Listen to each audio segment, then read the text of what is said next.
Okay, so nag-record na ako kasi tangin namin, tayo na taon na. Hindi ako nag-upload, hindi ako nag-record. Nahiya ako, men. Nahiya akong awkward, men. Record shit, 'di ba? Pero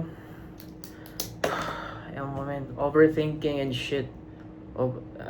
Ewan ko, men. Wala akong masabi. Okay, so um ang tagal namin, ang tagal ko na nagre-record. Seryoso, ang dami ko ng recording, mga thoughts ko, lessons, etc. Hindi ko siya ina-upload.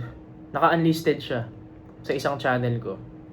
Pero, kailangan kong harapin yung, kailangan kong harapin yung reality, men. Na yes, nakaka-pressure.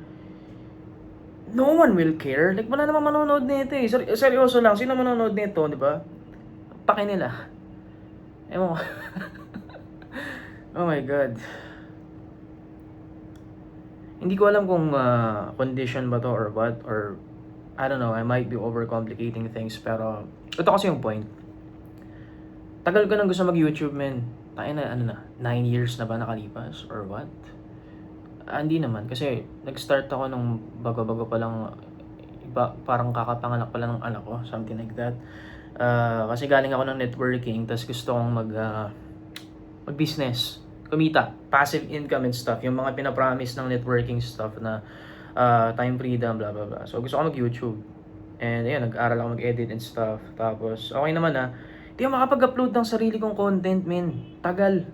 Pa-pressure ako, una kulang yung knowledge ko.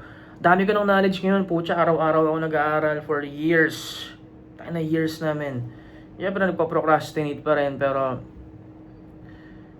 anyway, so feeling ko mag-upload na lang ako, wala na akong pakialam. Kailangan ko ma-practice yung muscle, men, yung hiya, yung kapal ng muka na mag-upload ng public na wala namang manonood nito eh. Real talk lang, wala namang manonood nito. So, why do I overthink stuff? Hindi ko siya mag-gets, man. Na-overwhelm ako.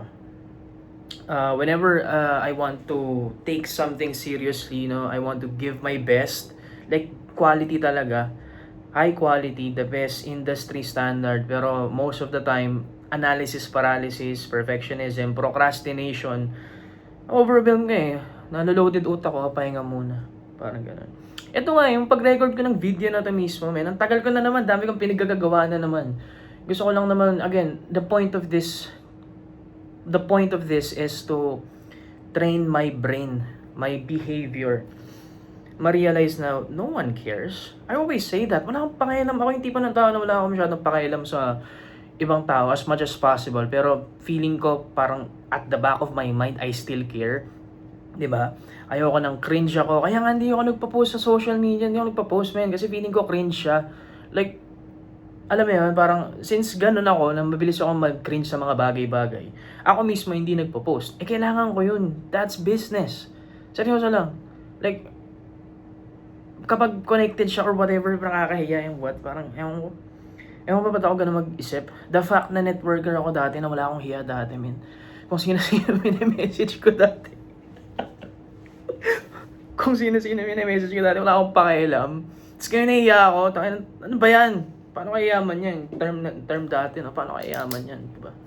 Anyway, so, I don't understand, man, bakit ganito. I mean, the point of this is repetition, no? So, just upload this, make this public. Ito yata yung pinakauna kong public na video. The rest, puro private, unlisted. Wala pa akong balak i-post. Kasi sobrang personal niya rin, na nonsense siya. Anyway, so, yung channel na to, ang balak ko sana talaga is to document my thoughts. No? Una, practice. Wala na akong pakialam kung may manood o wala. Gusto ko lang, kailangan lang may naka-public. Parang vlog, parang gano'n. Wait lang. Anyway, hindi ko alam saan ako naputol. Tawag dito. Gusto ko na mag-upload, man. Yun lang. Yung mga thoughts ko, no? Record yung mga thoughts ko dito. Kasi feeling ko marami akong mga natututunan sa mga bagay-bagay. Gusto ko siyang alam mo yun, mali mo may makakita, tapos makatulong sa kanila, di ba? May mga point of view ako na kahit pa paano. Kasi just more feedback. Ako, video editor, no? Tapos gusto kong gumaling sa video editing. Tapos gusto ko rin gumawa ng games, na nagpo-programming ako ngayon, AI. Actually, may tinatayo akong channel ngayon eh. AI Tagalog yung pangalan. Kasi, na-observe ko na sobrang konti ng, tawag dito, AI knowledge when it comes to, tawag dito, sa AI overall. And yung usage ng AI sa atin locally sa Pilipinas, sobrang cringe men, pangit. And alam mo yun, at least to, kasi meron akong paniniwala rin eh, kaya ako rin gusto mag-YouTube talaga. Una, which is umuokay na no ngayon sa situation natin. Una, puro katoxican. Isipin mo years ago men, like si makagago toxic pa noon nung panahon na yun. 5 years, 6 years ago. Ang papangit, walang content sa YouTube na interesting na nakakalaman utak mo. Kumbaga, puro pranks, ganda ganyan. Which is okay, ganun naman talaga, di ba? Gusto ko lang magkaroon ng at least may sense.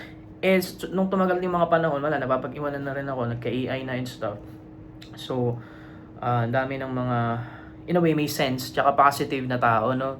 Dumating na sila TPC, di ba? Tapos and yung, ngayon, parang ang, sikat ngayon si Lance, yung babae na, na masayahin.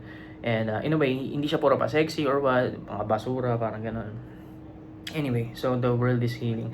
So yun, feeling ko may maambag naman ako kahit papaano yun. No? So, yun, wait lang.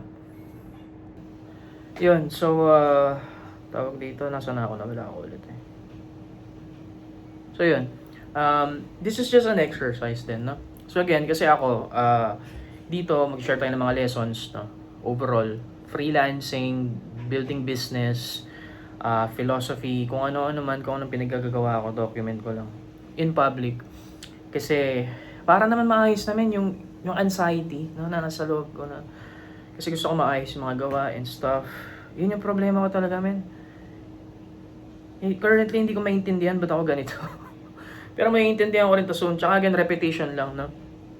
So, yun. Kasi at the end of the day, ano ngayon, di ba? People don't care kung anong gusto mong gawin, di ba? Tapos palagi ako na-inspire minsan sa mga basurang content, yung mga papapansin lang online. Like, hindi sila nahihiya. And ako, I think I can offer something na may sense, makakatulong sa kanila financially or whatever, di ba? So, yun. Tawag dito. Yun lang naman. So, actually, pag may nakikita ako na mga creator or like, they're posting their art online, di ba? Sinusupport ko nga, like, I comment, di ba? Kasi alam kong mahirap yun eh. It's so hard to put yourself out there kasi, alam mo yun, may mga bashers and stuff, like nonsense and stuff. I don't know. I don't know how to navigate that shit. And yeah, yun lang naman. So,